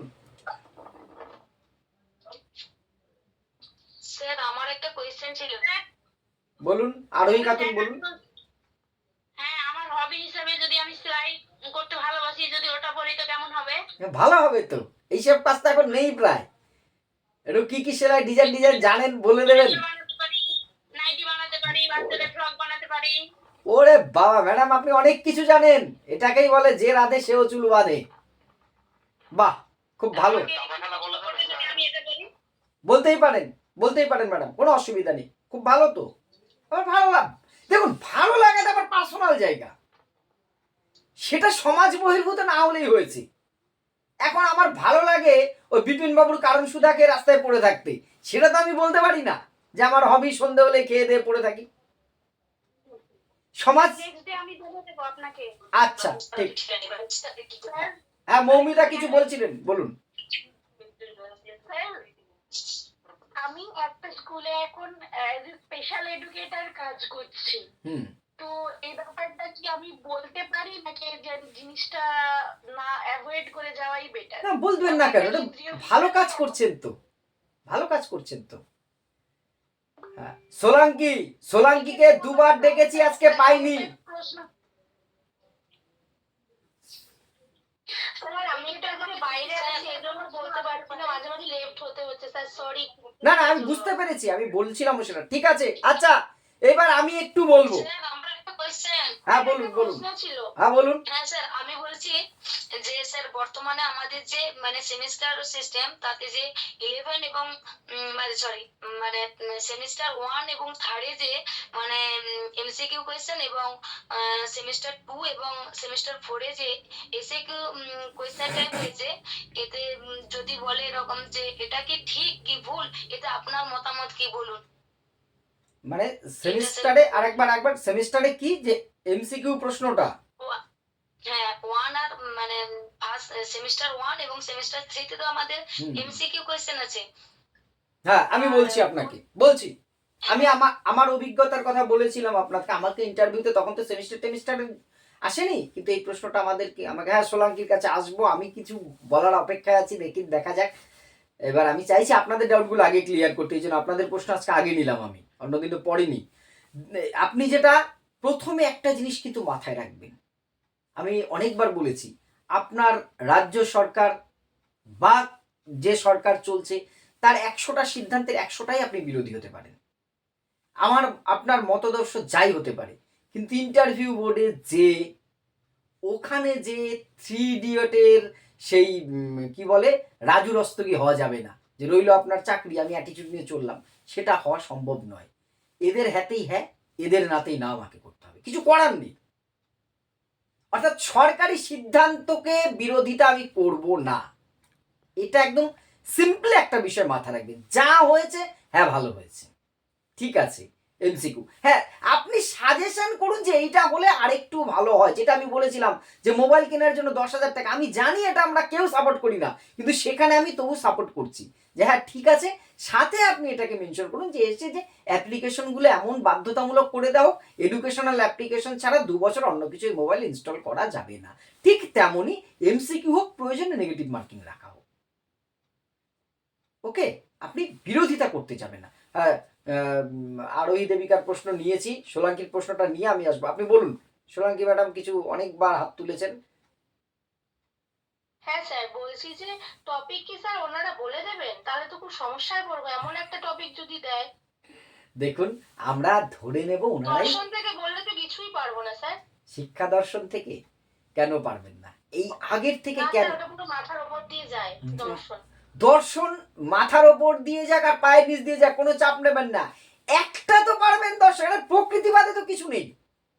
ওইগুলো না স্যার, যে নতুন যেগুলো এবারে অ্যাড হয়েছে সেগুলোর কথা বলছি। হ্যাঁ বুঝতে পারছি, ওই তো দর্শনের মধ্যে এই ভারতীয় দর্শনগুলো একটু চাপের অনেকের মধ্যেই যায়, হতেই পারে সেটা নিয়ে। ওইভাবে ম্যাক্সিমাম ওনারা চান্স কম সিলেক্ট করে দেওয়ার, আপনাকেই বলতে পারে, আপনাকেই বলার চান্সটা বেশি। তবে বললে আপনি আপনার মতন মোটামুটি ভাবে একটু তো এডুকেশনের ছাত্রী পারবেন। আর এডুকেশনের শিক্ষার্থীদের একটা খুব প্লাস পয়েন্ট আছে, আমার অভিজ্ঞতা বলে, এরা মোটামুটি ভাবে কিন্তু একটা জোড়াতালি দিয়ে হলেও বেরিয়ে আসতে পারে। এই কোয়ালিটির আছে এডুকেশনের শিক্ষার্থীদের মধ্যে, আমি দেখেছি। ফলে স্যার বলছি স্পেশাল পেপার ছিল টিচার এডুকেশন আর টেকনোলজি, তো ওগুলো থেকে কি কোশ্চেন করতে পারে? করতেই পারে, টেকনোলজির থেকে প্রশ্ন আপনাকে করবে, এটা ধরে নিন, যদি ইন্টারভিউটা আপনাকে অনেক সময় হয়। টেকনোলজিটা 4th সেমিস্টারে আছে এবার। হ্যাঁ ওটা একটু দেখে যান। আরে কিছু না, কম্পিউটার আইসিটি এগুলো একটু দেখে যান, এনাফ। ওই স্যার একটু কমিশনের থেকে একটু গুরুত্বপূর্ণ কি কি প্রশ্ন দেওয়ার একটু হ্যাঁ আমি সেইগুলোই আজকে জিজ্ঞাসা করব, সেইগুলোই এবারে আসছি আমি। ওকে, এইবার আমি আর কোশ্চেন অনেক কোশ্চেন নিলাম তো আজকে, প্রায় 50টা নিলাম। হ্যাঁ বলুন। স্যার বলছি ওই স্যার ডেমো চেঞ্জ করে নিয়ে সেটা তো ভালো করে দেওয়া, সেটা উচিত হবে না স্যার? ওদেরটাই জোড়াতালি দিয়ে আমি দিয়ে কিন্তু দেওয়াটা এটা ভালো। প্রায় প্রত্যেকদিন ক্লাসেই বলছি যে চেষ্টা করা উচিত ওনাদের চুজটাকেই রেসপেক্ট করা, চেষ্টা করা উচিত। কিন্তু এমন একটি বিষয় যা আমি একেবারেই পারবো না, সেক্ষেত্রে আমার চেঞ্জ করে নেওয়া ভালো। নাই মামার চেয়ে কানা মামা ভালো, ঠিক আছে? চেষ্টা করব ওনাদের টপিকটাতে থাকবার জন্য। আচ্ছা, শিক্ষানীতি আপনারা এডুকেশনের শিক্ষার্থীরা কিন্তু খুব ভালো করে দেখে যাবেন। 2020 জাতীয় শিক্ষানীতি, এখান থেকে কিন্তু আমাদেরকে প্রশ্ন করার খুব চান্স। এটা আমার হোমওয়ার্ক দেওয়া থাকছে আপনাদের পরবর্তীকালে। জাতীয় শিক্ষানীতি 1968, জাতীয় শিক্ষানীতি 1986, জাতীয় শিক্ষানীতি 2020, আর হচ্ছে সর্বশিক্ষা অভিযান। এখান থেকে পরের দিনে আমি আপনাদের ডেমো স্টাইল বা কোশ্চেনিং ধরবো। এইবার আমি কমিশনগুলো, পরাধীন ভারত, স্বাধীন ভারতে কিছু প্রশ্ন আমি ওপেন টু অল করব। আপনাদের ডাউট আশা করি যতটা সম্ভব আজকের মতো ক্লিয়ার করবার চেষ্টা করেছি আপনাদের যা ছিল। আচ্ছা, কলিকাতা বিশ্ববিদ্যালয় কমিশনের অপর নাম কি? আবু তাহের বলুন। Sadler commission. আমি আবু তাহেরকে জিজ্ঞাসা করি, আমি র্যান্ডম চাইছিলাম যাকে তাকে একবার জিজ্ঞাসা করি, মাঝখান থেকে কোনো অ্যালফাবেটিক্যালি নয় এবার, ঠিক আছে? এবার এই ফট করে উত্তরটা দিলে কি হবে, হয়তো সবাই মিলে উত্তর দেবেন। আমি জানি আপনারা জানেন, এগুলো কমন প্রশ্নই ধরবো, কিন্তু জাস্ট এইগুলো কি বলুন তো একবার ঝালিয়ে নেওয়ার চেষ্টা করছি, আর কিছু নয়, ঠিক আছে? আর কিছুই নয়। আচ্ছা, স্যাডলার কমিশনের সভাপতি তো আমরা জানি মাইকেল স্যাডলার। উনি কোন বিশ্ববিদ্যালয়ের সাথে যুক্ত ছিলেন এটা বলতে পারবেন? অদিতি?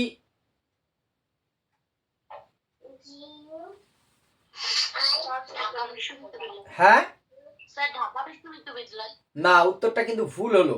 এবার ওপেন টু অল করলাম, অ্যান্সারটা কি হবে? ইংল্যান্ডের লিড বিশ্ববিদ্যালয়। লিডস। হ্যাঁ, ইংল্যান্ডের লিডস বিশ্ববিদ্যালয়ের ছিলেন উনি, ঠিক আছে? লিডস বিশ্ববিদ্যালয়ের উপাচার্য ছিলেন ডক্টর মাইকেল স্যাডলার তিনি ছিলেন লিডস বিশ্ববিদ্যালয়ের উপাচার্য। আচ্ছা, সর্বপ্রথম ভারতবর্ষে 10+2 স্তরের যে শিক্ষা, এই ধারণাটা কে দেয়? অনামিকা চৌধুরী। 10+2 শিক্ষার ধারণা হলো না, কানেকশনে নিশ্চয়ই। আচ্ছা, বাপন রায় বলুন তো, সর্বপ্রথম 10+2 শিক্ষার স্তরের ধারণাটা ভারতবর্ষে কে দেয়? বাপন রায় অনলাইন নেই। দীপিকা মন্ডল? কি হলো, কেউই রেসপন্স করছে না কেন? কোনো প্রবলেম?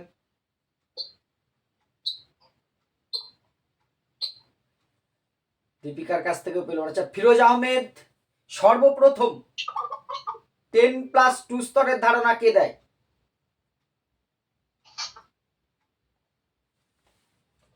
যারা হাত তুলেছে তাদের মধ্যে অনামিকা বারোই বলুন।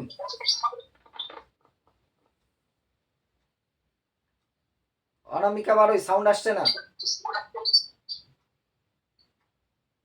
স্যার বলবো স্যার? হ্যাঁ বলুন। Sir Sadler commission. Sadler commission, ঠিক। প্রথম স্যাডলার কমিশন। দেখুন, এইখানে আমি এই প্রশ্নটা কেন জিজ্ঞাসা করলাম, প্রশ্নটা কিন্তু ঠান্ডা মাথায় শুনবেন। 10+2 এর ধারণা সর্বপ্রথম তো মানে আমাকে কিন্তু তখন আমি মাথায় কোঠারি ঢোকালে হবে না। ভারতবর্ষে সর্বপ্রথম এই ধারণাটা দিয়েছিলেন স্বাধীন পরাধীন, তো আমাকে কোনো মেনশন করেনি, তাই তো? 10+2 এটা কিন্তু সেক্ষেত্রে আমার কি যাবে, স্যাডলার কমিশন কিন্তু চলে যাবে। আচ্ছা, আপনি তো একজন শিক্ষা বিজ্ঞানের ছাত্রী বা ছাত্র। শিক্ষা বিজ্ঞানের ছাত্র হিসেবে স্যাডলার কমিশনের কোন বিষয়টি আপনার কাছে সবচেয়ে বেশি গ্রহণযোগ্য মনে হয়েছে? কৌশিক দে বলুন। স্যার এডুকেশন ডিপার্টমেন্ট স্থাপন। ও তো উত্তর বলেই দিল। হ্যাঁ, এই স্যাডলার কমিশন কিন্তু প্রথম বলেছিল পৃথক শিক্ষা বিভাগ স্থাপন, শিক্ষা বিজ্ঞানকে আলাদা একটি সাবজেক্ট হিসেবে মর্যাদা দেওয়া।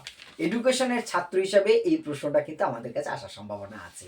অন্যান্যদের কাছে অন্যান্য সাবজেক্টের ক্ষেত্রে এটা সাধারণ একটা কমিশন মনে হলেও আমাদের কাছে কিন্তু বিষয়টা শুধুমাত্র একটা কমিশন নয়, এডুকেশন ডিপার্টমেন্ট স্থাপন, এডুকেশন বিষয়কে একটা আলাদা, এই যেটা আমরা এখন বুঝছি সেন্ট্রাল স্কুলগুলোতে এডুকেশন আলাদা সাবজেক্ট হিসেবে না থাকার ফল আমরা ভুগছি, তাই না? আমাদের রাজ্যে আছে বলে তবু আমরা একটু সুযোগটা যেটুকু বা পাচ্ছি। আচ্ছা, নেক্সট, বুনিয়াদী শিক্ষা যেটা, সে বুনিয়াদী শিক্ষা পরিকল্পনা কবে, বুনিয়াদী শিক্ষা পরিকল্পনাটা যেটা কবে প্রকাশিত হয়? আচ্ছা, মৌমিতা কুল্লা, টাইটেলটা আমি উচ্চারণ করতে বোধহয় ভুল করলাম, কুইলা বলুন। স্যার এই মুহূর্তে মনে পড়ছে না, মনে আমাকে পড়ছে। দেখতে হবে ওই বিষয়গুলো। বুনিয়াদী শিক্ষাটা কিন্তু একটু দেখবেন, প্রত্যেককেই বলছি, কথাগুলো শুধু আপনার জন্য নয়। আচ্ছা, মিঠু দাস বলুন। মিঠু দাস। হ্যাঁ স্যার, এটা মূলত 1937 খ্রিস্টাব্দের জুলাই মাসে হরিজন পত্রিকায় মানে গান্ধীজি তার শিক্ষা সম্বন্ধে প্রথম ধারণাটা প্রকাশ করেছিলেন। বাহ, ঠিক ঠিক। আচ্ছা, এটা ঠিক ঠিকই বলেছেন। আচ্ছা, এর সাথেই আসছে বলুন প্রশান্ত মল্লিক, ওয়ার্ধা পরিকল্পনা কোন সালে গ্রহণ করা হয়? স্যার ওয়ার্ধা পরিকল্পনা 1938 সালে জাকির হোসেন কমিটিতে এই রিপোর্ট প্রকাশিত হয়েছিল। গ্রহণ করা হলো কবে সেইটা বলা হয়েছে। ওয়ার্ধা সম্মেলনটা কবে সম্মেলনটা কবে বসেছিল এটা ঠিক আছে, আপনার ওই উত্তরটা ঠিক আছে। এনিওয়ান কে বলবেন বলুন, ওয়ার্ধা সম্মেলনটা কবে ডাকা হয়? ওয়ার্ধা সম্মেলন বলুন। সেকেন্ড রাউন্ড গোল টেবিল 1931। হ্যাঁ হ্যাঁ, না না না না, হচ্ছে না। স্যার 1937 37 অক্টোবর মাসে, আর আর ডিসেম্বরে তার রিপোর্ট দেওয়া হয়, পরে তো সেটা গ্রহণ করা হলো। এই ছোট ছোট বিষয়গুলো আমি কিন্তু ক্লাসে এইগুলো খুব ডিটেলস ছোট ছোট পয়েন্টগুলোকে ধরে রাখার চেষ্টা মানে দেওয়ার চেষ্টা করেছিলাম, ঠিক আছে। এবার স্বাভাবিক আমরা তো ওই টাইমে একটু যা পেয়েছি সব ভুলে খেয়েছি, একটু গন্ডগোল হয়েইছে, হওয়াটাই স্বাভাবিক, ঠিক আছে। আচ্ছা, এরপর যেটা আসছে, স্যার ওয়ার্ধাটা আরেকবার বলবেন প্লিজ। কি বলবো বলুন, কোন দিকটা বলবো? ওই সালটা মানে ওয়ার্ধা পরিকল্পনা কবে গ্রহণ করা হয়েছিল? ওয়ার্ধা সম্মেলন হচ্ছে 1937-এ, ঠিক আছে। আর এই বুনিয়াদি শিক্ষা যেটা, আর ওয়ার্ধা যেটা 1937-এ আপনার যে হচ্ছে অক্টোবর মাসে, এবং ডিসেম্বরে রিপোর্ট গান্ধীজির কাছে জমা পড়ে। এটা এর আরেকটা নাম কি? ওয়ার্ধা যে বুনিয়াদি শিক্ষার অপর নাম কি? এনিওয়ান? নৈতালিম কথার অর্থ কি? নতুন শিক্ষা। তালিম অর্থাৎ শিক্ষা, নই অর্থাৎ নতুন। নতুন শিক্ষা বলতে নৈতালিমটা বোঝানো হচ্ছে। আচ্ছা, সার্জেন্ট রিপোর্ট কত সালে প্রকাশিত হয়? শান্তনা মাঝি সরি। হ্যাঁ স্যার, সার্জেন্ট রিপোর্ট 1944 সালে। 40 না 44? 44 স্যার, 44। একদম একদম। আচ্ছা, এবারে আপনাকে একটা কাউন্টার প্রশ্ন। আচ্ছা, সার্জেন্ট রিপোর্টে ভারতবর্ষের শিক্ষাকে ইংল্যান্ডের সমতুল করার জন্য কত বছর সময় চাওয়া হয়েছিল বা নেওয়া হয়েছিল?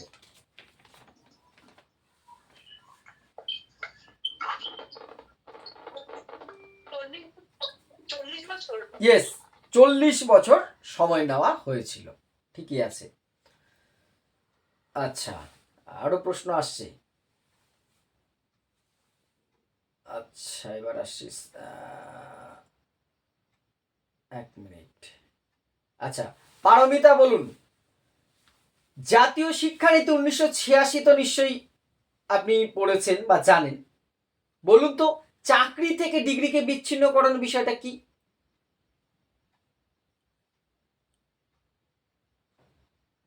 মূলত চাকরি থেকে ডিগ্রির যে একটা যে নাম্বারটা ছিল সেই নাম্বারটাকে বাদ দেওয়ার কথা বলা হয়েছিল। ঠিক আছে, শুধু কি নম্বর বাদ দিলেই বিষয়টা হয়ে যাবে? না, আরো কিছু আছে? ঠিক আছে, আমার মনে পড়ছে না। ঠিক আছে, ঠিক আছে, আপনি জায়গাটা ঠিকই ধরেছেন, এক্সপ্লেনটা আরেকটু করে দিন। মানে বিষয়টা কি, চাকুরি থেকে ডিগ্রিকে বিচ্ছিন্ন করে ডিলিঙ্ক করা। আমরা শুনছি না আধারের সাথে ভোটারের লিঙ্ক, এর সাথে তার লিঙ্ক, অর্থাৎ আমার আধার বা ভোটার কার্ডের সাথে মোবাইল নম্বরটা লিঙ্ক ছিল না, লিঙ্ক করছি। এবার যদি বলে সরকার বললো ডিলিঙ্ক করে দিতে হবে, তার মানে ওখান থেকে ওটাকে ডিটাচ করে দিতে হবে। অর্থাৎ চাকুরির থেকে ডিগ্রিকে ডিটাচ। বিষয়টা তা নয় যে আমার ডিগ্রি আছে বলে আমি চাকরি পাবো না। সহজে কি যে চাকুরি, সরকারি চাকুরির ক্ষেত্রে শুধুমাত্র ডিগ্রিকে প্রাধান্য নয়, নম্বর আছে বলেই সে ভালো ছাত্র এটা হতে পারে না। কিছু জায়গা বাদে, মেডিকেল, ইঞ্জিনিয়ারিং এই জায়গাগুলো বাদে বাকি জায়গায় তার বাস্তব অভিজ্ঞতাকে গুরুত্ব দেওয়ার কথা বলা হয়েছে। এই জন্যই তো যে চাকরির ক্ষেত্রে কি করা হলো, বিভিন্ন পরীক্ষার ব্যবস্থা করা হলো। আমি ক্লাসে বারবার একটা উদাহরণ দিয়েছি, আপনারা হয়তো দেখেছেন, যে অঙ্কে 100-তে 100 পেয়েছি মানে সেই ছাত্রটি ভালো একজন ব্যাংকের ম্যানেজার বা ক্যাশিয়ার হবে এর কোনো মানে নেই। পাবলিক ডিলিংসটা সে হয়তো করতেই জানলো না, তাহলে সে ভালো ক্যাশিয়ার বা ভালো একটা ব্যাংকের ম্যানেজার হতে পারবে এর কোনো মানে নেই। অথচ দেখা গেল অঙ্কে 62 পেয়েছে, সেই ছেলেটি খুব ভালো সাকসেসফুলি একজন কিন্তু পাবলিক ডিল করতে পারছে, সে কিন্তু সফলভাবে একটা ব্যাংকের ম্যানেজার বা ক্যাশিয়ার বা একটা অন্য পোস্ট সামলাতে পারবে। সেই জায়গাটা শুধু সরাসরি ডিগ্রি দেখেই চাকরি দেওয়া হবে না, তার অভিজ্ঞতা বা সেই কাজের সাথে যুক্ত জ্ঞান কতটা আছে সেইটা প্রত্যক্ষ করবার জন্য নিয়োগকারী সংস্থা কি করতে পারবে, একটা নিয়োগ পরীক্ষা নিতে পারবে, যেটা এসএসসি আমাদের এসএলএসটি এক্সাম নিচ্ছি। নাহলে আমাদের তো এইটাই বলতে পারতো মাস্টার ডিগ্রিতে বা মাধ্যমিক থেকে মাস্টার ডিগ্রি পর্যন্ত যার যার নম্বর অনুযায়ী দেখা হবে, যার স্কোর বেশি হবে সে চাকরি, তাহলে এত পরীক্ষা দুর্নীতি প্রশ্নই আসতো না। কিন্তু না, আমি 80% নম্বর পেয়েছি মানে আমি সব জানি, বেশি জানি, 70% ছেলে বা মেয়েটি কম জানি, এটা হতে পারে না। ক্লিয়ার? আপনি আপনার মতন উপস্থাপন করুন। হ্যাঁ স্যার। এইগুলো খুব কমন জিনিস, কমন প্রশ্ন, এগুলো কিন্তু আমাদেরকে জিজ্ঞাসা যে কোনো জায়গার থেকে কিন্তু এগুলো করতে পারে। আচ্ছা, এবার বলুন +2 স্তর, +2 স্তর কি? রুমা ঘোষ বলুন +2 স্তর কি? +2 স্তর হচ্ছে একাদশ এবং দ্বাদশ শ্রেণীর যে শিক্ষা, সেটাকে +2 স্তর বলা হয়। এটা কোথায় প্রাথমিক শিক্ষা ব্যবস্থা। আচ্ছা কোথায় বলা হয়েছে এটা?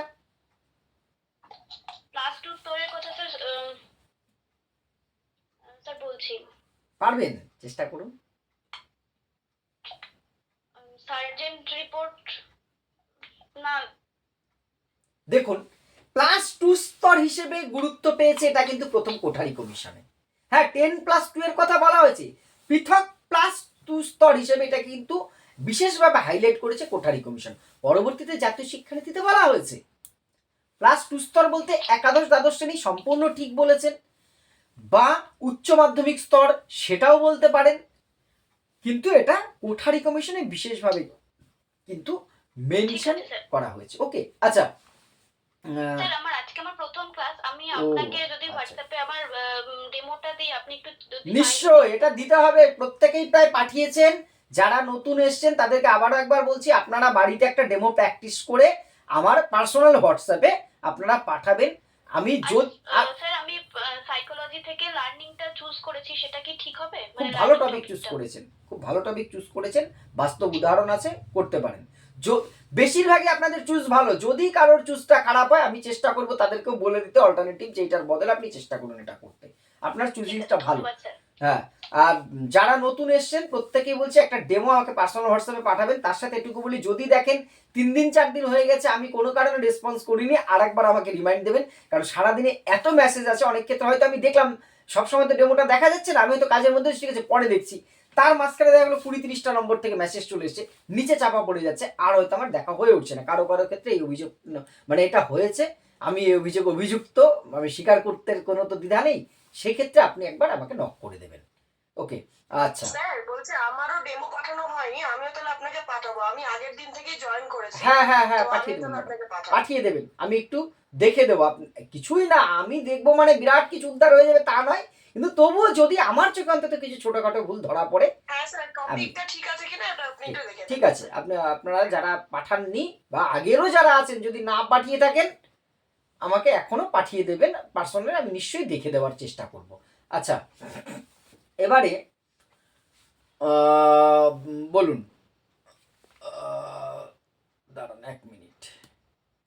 আচ্ছা, হরি বেশ এমনিতেই খুব প্রায় প্রত্যেকটা প্রশ্নের রেসপন্স করে, হরিকে আগে আমি একটা জিজ্ঞাসা করি, অপারেশন ব্ল্যাকবোর্ড কোন শিক্ষা স্তরের সাথে যুক্ত?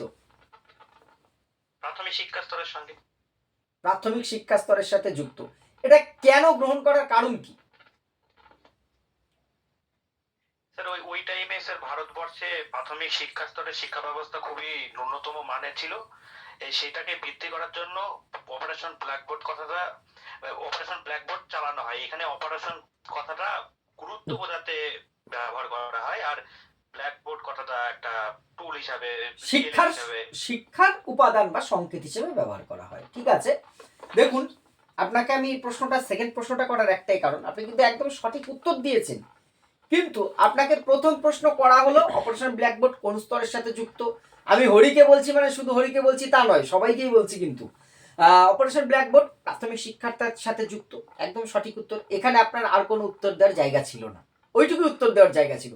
সেকেন্ড কাউন্টার যেটা যখন আসলো যে কেন গ্রহণ করা হয়, সেখানে আপনি কেন প্রথমে মেনশন করবেন না কোথায় গ্রহণ করা হয়। যখন বলছেন ওই সময়, ওই সময় মানে কোন সময়? 1986 জাতীয় শিক্ষানীতি যখন গৃহীত হয় সেই সময়। দেখুন আপনার কিন্তু স্কোপ ছিল, আপনি কোথার থেকে অপারেশন ব্ল্যাকবোর্ডটা উৎস সেটা আপনি ধরিয়ে দেওয়ার। বোঝাতে পারলাম? হ্যাঁ স্যার। ছোট ছোট বিষয় কিন্তু, বারবার বলছি ইন্টারভিউ তফাৎ হবে, আপনারা সবাই এখানে যোগ্য। কেউ হয়তো লিখে 52 পেয়েছেন, কেউ 44 পেয়েছেন, সেই দিনটা যে একটু যার ভালো ছিল সে 52 পেয়েছেন 54, আমারই কিছু তফাৎ নেই। আপনার স্কেলের ক্ষেত্রে পড়েছি, কিন্তু এই ছোট ছোট ভুলগুলো কিন্তু আমাদের তফাৎ ডেকে আনবে। আমরা খুব শান্ত মাথায় খুব সুস্থভাবে প্রশ্নগুলো উত্তর আপনারা পারবেন। কিন্তু তার সাথে আমি সব সময় যেমন পজিটিভ কথা বলি, কিন্তু তার মানে এই নয় আমার পজিটিভেই সব ঠিক হয়ে যাবে, তা তো নয়। যেটা এবার গুরুত্বপূর্ণ, দেখুন ইন্টারভিউতে কিন্তু 160 জন ডাক পেলে 60 জন বাদ যাবে, 16 জনের মধ্যে 6 জন বাদ যাবে। এসএসসির ইতিহাসে এত বাদ কিন্তু কোনোদিন যায়নি।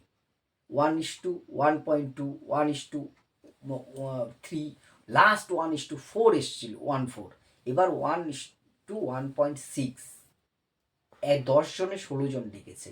আমাদের 1000 পোস্টের জন্য 16 জনকে অন্তত ডেকেছে। সংখ্যাটা আর একটু বেশি হবে, কারণ লাস্ট কাট অফ অব্দি সবাইকে যেহেতু ডাকার ব্যাপার রয়েছে। ফলে ইন্টারভিউটা কিন্তু খুব গুরুত্বপূর্ণ। আর আমি প্রথম দিন থেকে ডেমোতে আপনাদের এতটা গুরুত্ব দিতে বলেছি। ইন্টারভিউটা আপনার হাতে নেই, ডেমোটা আপনার হাতে আছে।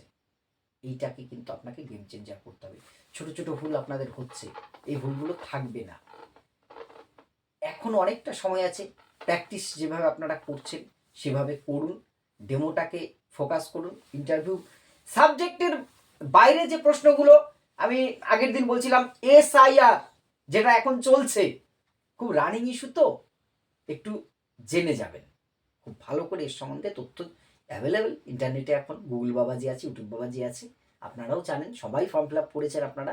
SIRটা খুব কারেন্ট ইস্যু, এটার থেকে কিন্তু প্রশ্ন একটু রেডি করবেন। কোনো কোনো বোর্ড কিন্তু এই প্রশ্ন করবে, এটা স্বাভাবিক। কারণ 2016-তে অনেকেই জিএসটি নিয়ে প্রশ্ন করেছিল, কারণ তখন জিএসটি খুব আলোচিত বিষয় ছিল। আমি জাস্ট সেই অ্যাঙ্গেলে এইটাকে বলছি। আর স্থানীয় যে জায়গাগুলো, আপনার জেলা সম্বন্ধে প্রাথমিক ধারণাগুলো, যেমন আমি আগের দিন বলছিলাম কুচবিহারের আছেন আজকে কেউ? কুচবিহার শুভজিৎ বাদে আর কেউ আছেন? আমি হ্যাঁ, স্যার জুনিয়া।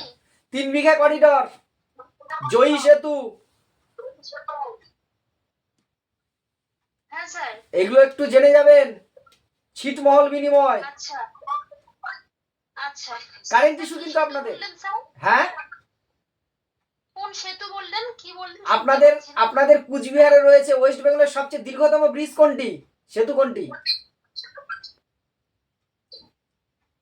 জয়ী সেতু হলদিবাড়ি ও মেকলিগঞ্জকে যুক্ত করে, 3.37 কিলোমিটার, 3.5 কিলোমিটার দৈর্ঘ্য। পশ্চিমবঙ্গের সবচেয়ে দীর্ঘতম সেতু হচ্ছে জয়ী সেতু, আপনার জেলায় আছে, আপনি জানেন না কিন্তু। কি বাজে অবস্থা স্যার, আমার কি না, অবস্থা, ছি ছি। এই কেমন কথা বলছেন, সব জানতে হবে, এর কি মানে আছে। 3 বিঘা করিডর, যেটা আপনার হ্যাঁ স্যার। ভারতের ওপর দিয়ে বাংলাদেশের একটি করিডর রয়েছে। এখন বাংলাদেশের সাথে ভারতের অবস্থাটা একটু অস্থিতিশীল, তো চিকেন নেক কুচবিহারের জন্য বলছি না, অল ওভার ওয়েস্ট বেঙ্গল ক্যান্ডিডেটদের বলছি। চিকেন নেক খুব চর্চিত বিষয়। বাংলাদেশের তৎকালীন অন্তর্বর্তী সরকারের প্রধানমন্ত্রীর নাম কি? মোহাম্মদ ইউনুস। দেখুন এইগুলো প্রশ্নগুলো কখন ধরতে পারে আপনাকে, আমি আপনাকে বলছি আপনার ইন্টারভিউ শুরুর আগে, মানে আপনি তখন বসে রেডি হচ্ছেন। আচ্ছা আপনি কোথা থেকে এসেন? উত্তর দিনাজপুর। ও, ওই চত্বরটাই তো একটা বিষয় জানেন তো, চিকেন নেক জানা আছে? আপনার সিরিয়াস ইন্টারভিউ কিন্তু শুরুই হয়নি, আপনার জায়গার সাথে বিষয়গুলো। আপনার বাড়ি কোথায়? এই বসিরহাট সীমান্তবর্তী একটি গ্রামে। আচ্ছা এখানে তো SIR এর একটা প্রভাব চলছে, মিডিয়ায় আসছে, খবরটা কতটা সত্য? ওখানে কি সত্যি অনুপ্রবেশকারী এরকম ভারতবর্ষ থেকে পালাচ্ছে? দেখুন, আপনার মেন ইন্টারভিউ ঢোকার আগে প্রশ্নগুলো আসাটাই তো স্বাভাবিক। এইগুলো আপনি যদি ইন্টারভিউয়ার হতেন, মনে হতো না যেখানে একটা ঘটনা ঘটছে সেখানকার যদি কোনো মানুষ আপনার সামনে এসে বসে, আপনি তাকে সেই সম্বন্ধে জানতে চাইবেন না? কমন ইস্যুগুলো এইগুলো কিন্তু সীমান্তবর্তী হতো। তারপর বাংলাদেশ পাশে, আচ্ছা বাংলাদেশ অন্তর্বর্তী সরকারের তাহলে এই মুহূর্তে প্রধানমন্ত্রী কে আছে বলুন তো? এই যে ছোট ছোট বিষয়গুলো বলতে পারে স্যার আমার শিক্ষা বিজ্ঞানের ইন্টারভিউর সাথে বাংলাদেশের ইউনিসের কি সম্পর্ক? দূর দূরান্ত কোনো সম্পর্ক নেই, কিন্তু প্রশ্ন যে করবে না তার কোনো মানে নেই। আর বারবার আমি বলেছি আপনার ডিস্ট্রিক্ট সম্বন্ধে তথ্যগুলো কিন্তু জোগাড় করুন। এইটা সম্পূর্ণটা আমার পক্ষে তো দেওয়া সম্ভব নয়, কারণ আপনার ডিস্ট্রিক্টকে আপনি আমার চেয়ে অনেক ভালো চিনবেন, সেখানকার বিখ্যাত মানুষ, কোনো বিশেষ ভৌগোলিক অবস্থান, এগুলো ভালো করে একটু করুন। কোনো চাপ নেবেন না, খুব ফ্রিলি ইন্টারভিউটা দিতে হবে। যে কদিন না ইন্টারভিউ কমপ্লিট হচ্ছে আমি আছি আপনাদের সাথে, চেষ্টা করব। স্যার ইন্টারভিউ কবে নাগাদ হতে পারে? দেখুন 26 তারিখ থেকে তো বাংলা ইংলিশ শুরু হচ্ছে, যা একটা লিস্ট এসেছিল তো এরকমই দেখেছিলাম। হ্যাঁ স্যার। এবার আমাদের ভেরিফিকেশন শুরু হলো যেন কত তারিখ থেকে? ফার্স্ট ভেরিফিকেশনটা কালকে স্যার, সোমবার না। মঙ্গলবার 24-25। এডুকেশন কিন্তু 18 থেকে শুরু হয়েছে। 18 ও আচ্ছা আচ্ছা। 18 থেকে আমাদের এডুকেশনের ডেট কদিন পরে হলো? 6 দিন বা 7 দিন। তাহলে 26 থেকে আপনি 7 দিন পিছিয়ে যান, 33, অর্থাৎ 3, 4, 5 তারিখ ধরে রাখুন ইন্টারভিউটা শুরু হতে পারে, সেখানে 2 দিন পিছোতে পারে। স্যার 1 ডিসেম্বর হবে না তো? মানে আজ কালকে যেমন সোমবার, নেক্সট সোমবার হবে না তো? দেখুন এটা তো আমিও বলতে পারবো না ম্যাডাম, হলেও অবাক হবো না, তবে সম্ভাবনা কম। এক সপ্তাহ আগে তো ইন্টারভিউয়ের ব্যাপার, তো এক সপ্তাহ কেন? আপনার 1 ডিসেম্বর কোনো বিশেষ বিষয় থাকলে যা হোক হয়ে যাবে, চাপ নেবেন না অত। ডিসেম্বরের ফার্স্ট সময় কম তো হ্যাঁ। সেই জন্য। ডিসেম্বরের ফার্স্ট উইকেই আপনাদের হয়তো ডাক পাওয়ার সম্ভাবনা আছে। একদম ফুল ফেজে চেষ্টা করুন, অসুবিধা নেই, ঘাবড়াবেন না, চাপ নেবেন না। ঠিক আছে, গুড নাইট, আজকের মতন রাখছি। ওকে।